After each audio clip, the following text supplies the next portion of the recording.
आज राज्याच्या IT आणि AI विभागाच्या वतीनं मंत्री श्री आशिष शेलार यांच्या पुढाकाराने महाटेक CSR कॉन्क्लेव्ह हा आयोजित करण्यात आला। मोठ्या प्रमाणात टेक कंपनीज आणि इतर CSR पार्टनर्स सोबत जवळपास 150 कोटी रुपयाचे करार या ठिकाणी करण्यात आलेले आहेत। त्यामध्ये या कंपनीज वेगवेगळ्या ठिकाणी CSR ॲक्टिव्हिटी करणार आहेत। मुळात आपल्याकडे सर्वात जास्त CSR महाराष्ट्रात येतो, पण गेले अनेक वर्ष तो केवळ MMR रिजन आणि PMR रिजन यात जास्तीत जास्त खर्च होतो। हा प्रयत्न असा आहे की महाराष्ट्राच्या सर्व भागांमध्ये गडचिरोलीपासून नंदुरबारपर्यंत सगळ्या भागांमध्ये CSR ॲक्टिव्हिटी चालावी आणि प्रयत्न असा आहे की शिक्षणाचं क्षेत्र असेल, आरोग्याचं क्षेत्र असेल, लाईव्हलीहूडचं क्षेत्र असेल, ट्रेनिंगचं क्षेत्र असेल, कौशल्य विकासाचं क्षेत्र असेल, अशा विविध क्षेत्रांमध्ये या सगळ्या CSR पार्टनर्ससोबत आम्ही पार्टनरशिप करून एका स्केलवर या सगळ्या गोष्टी नेण्याचा प्रयत्न करतो आहोत। मला असं वाटतं की एक अतिशय नवीन अशा प्रकारची ही सुरुवात IT विभागाने केली आहे आणि दरवर्षी आता हा कॉन्क्लेव्ह अशा प्रकारे होत आहे। कालच्या एकंदरीत गुंतवणुकी संदर्भात देखील काय सांगाल? नाणार सारख्या आणि पुन्हा एकदा बारसू या ठिकाणी मोठ्या प्रमाणामध्ये गुंतवणूक येत आहे, विशेष करून ऊर्जा क्षेत्रामध्ये। आपल्याला कल्पना आहे की आता संपूर्ण जग हे ऊर्जा क्षेत्रामध्ये न्यूक्लिअर एनर्जीकडे जात आहे। याचं कारण आपल्याला जर क्लीन एनर्जी पाहिजे असेल तर जोपर्यंत बेस लोडला न्यूक्लिअर एनर्जी आपण आणत नाही तोपर्यंत कार्बन फ्री अशा प्रकारची एनर्जी आपल्याला मिळू शकत नाही। अमेरिकेसारखा देश आहे ज्यामध्ये जवळपास 49% त्यांची एनर्जी ही न्यूक्लिअर आहे। सगळ्या प्रगत देशांमध्ये न्यूक्लिअर एनर्जीचा मोठ्या प्रमाणात आता उपयोग होतोय। भारतासारखा जो प्रगतिशील देश आहे ज्याच्यामध्ये खूप मोठ्या प्रमाणात आता आपली एनर्जीची रिक्वायरमेंट वाढते आहे आणि सोलर, विंड हे जे काही रिन्युएबल्स आहेत याच्यामुळे एनर्जी तर मिळते पण ती 24/7 मिळत नाही, ती रिलायबल मिळत नाही। त्यामुळे बेस लोड करता भारताला न्यूक्लिअर एनर्जीची आवश्यकता आहे आणि म्हणूनच पहिल्यांदाच भारत सरकारने शांती हा कायदा तयार केला आहे ज्याच्यामध्ये न्यूक्लिअर सिव्हिलियन यूज आता अलाउ केलेला आहे आणि त्यातनं काल आपण महाराष्ट्रामध्ये 25,000 मेगावॅटचे 4 करार हे न्यूक्लिअर एनर्जीच्या क्षेत्रामध्ये केलेले आहेत। आज मी इथे येण्यापूर्वी अमेरिकेचे कॉन्सुलेटने या ठिकाणी एक डेलिगेशन आणलं होतं ज्याच्यामध्ये 25 अमेरिकेतल्या जागतिक न्यूक्लिअर पॉवर कंपनीज आहेत, न्यूक्लिअर मॅन्युफॅक्चरिंग कंपनीज आहेत, ज्यांनी या समझोत्यानंतर भारतामध्ये आल्यानंतर दिल्लीनंतर आपला एकमेव कॉन्क्लेव्ह किंवा चर्चासत्र हे महाराष्ट्रात केलं।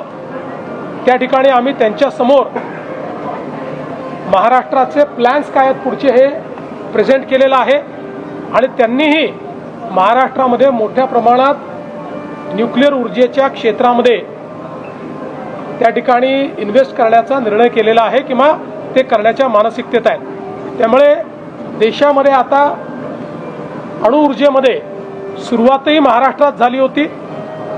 आपल्याला माहिती आहे भाभा ॲटॉमिक रिसर्च सेंटर जे आहे तारापूर तिथनं सुरुवात झाली होती आणि आता पुन्हा या संपूर्ण न्यूक्लिअर एनर्जीच्या आंदोलनाला पुढे नेण्याचं काम महाराष्ट्र करत आहे। शरद पवार यांनी पंतप्रधान नरेंद्र मोदी यांनी जे आवाहन केलं होतं त्याचं आत्ता कौतुक केलंय।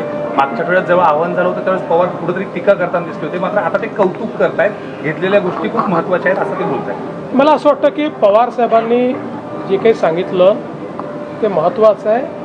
ज्यावेळी अनेक लोक माननीय प्रधानमंत्री मोदी परदेशात का गेले आणि मग तिकडे काय होत आहे अशी टीका करत होते.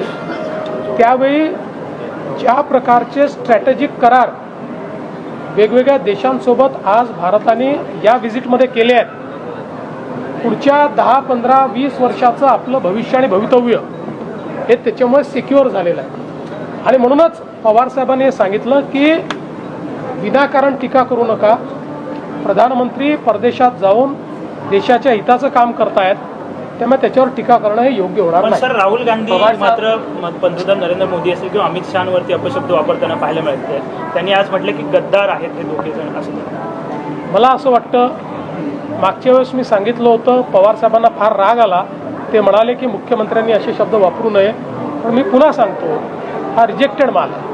सर, राज्य सरकारनं घेतलेल्या निर्णयांपैकी 92% निर्णय हे प्रत्यक्षात अंमलात आलेले आहेत अशी सुद्धा एक आकडेवारी समोर आली आहे. 1.5 वर्षाच्या कारभाराच्या संदर्भात हा सगळा डेटा समोर आला. निश्चितपणे आम्ही आमच्या मंत्रिमंडळापुढे राज्य सरकारने घेतलेल्या निर्णयांची किती अंमलबजावणी झाली या संदर्भात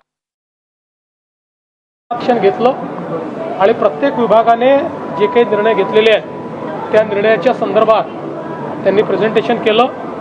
त्यात 92% निर्णय हे पूर्णपणे कार्यान्वित झाले. 8% निर्णय असे आहेत की ज्यातले काही निर्णय हे राज्यपालांकडे किंवा राष्ट्रपतींकडे प्रलंबित आहेत, ते कायद्याच्या स्वरूपात आहेत. आणि काही निर्णय हे 2, 3, 4 डिपार्टमेंट्स इन्व्हॉल्व असल्यामुळे त्याचं अजून कार्य चाललेलं आहे. पण एकूण प्रगती जी आहे ती चांगली आहे. स्थानिक स्वराज्य संस्थांच्या निवडणुकांमध्ये भाजपची सगळीकडे ताकद वाढली आहे. हीच जर ताकद बघितली येत्या काळात म्हणजे 16 जागा आहेत, तेवढाच मोठा भाऊचा वाटा तिथं मिळेल. कारण ज्या पद्धतीनं समन्वयाच्या बैठका सुरू झाल्यात, अनेक जण दावा करतायत. सगळे आमचा प्रयत्न असा आहे की तिन्ही पक्षांनी एकत्रित बसून याचा निर्णय आम्ही करावा.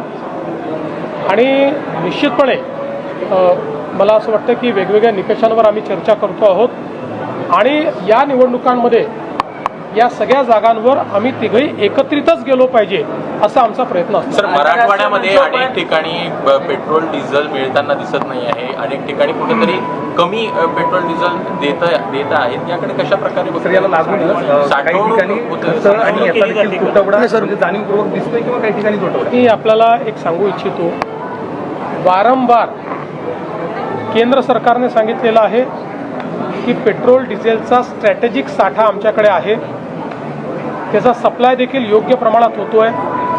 पण विनाकारण जेव्हा पॅनिक तयार होतो आणि पॅनिक तयार झाल्यानंतर आपलं सप्लाय चेन कशी असते, आपली supply chain he over the years he evolve झालेली सप्लाय चेन असते.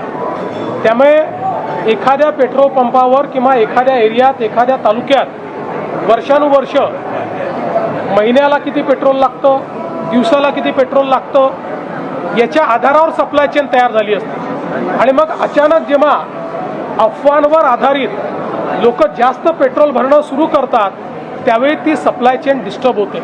याचा अर्थ साठा कमी असं नाही आहे, तर अशा प्रकारच्या पॅनिकने, उदाहरणादाखल आपल्याला माहिती आहे की एखाद्या बँकेमध्ये जर लोकांनी एकाच दिवशी पैसे काढणं सुरू केलं तर ती बँक पैसे देऊ शकत नाही, कारण त्यांचे पैसे डिप्लॉयड असतात. तशीच परिस्थिती आहे. मी लोकांना विनंती करतो, जागतिक परिस्थिती वाईट असतानाही आपण आपली सप्लाय चेन चांगली ठेवलेली आहे. पण आपण जर पॅनिक बाईंग केलं तर ती सप्लाय चेन नीट राहू शकणार नाही, त्या डिस्रप्शन्स येतील. त्यामुळे सगळ्यांनी पेट्रोल ऑप्टिमली वापरावं आणि सप्लाय चेन डिस्टर्ब करू नये.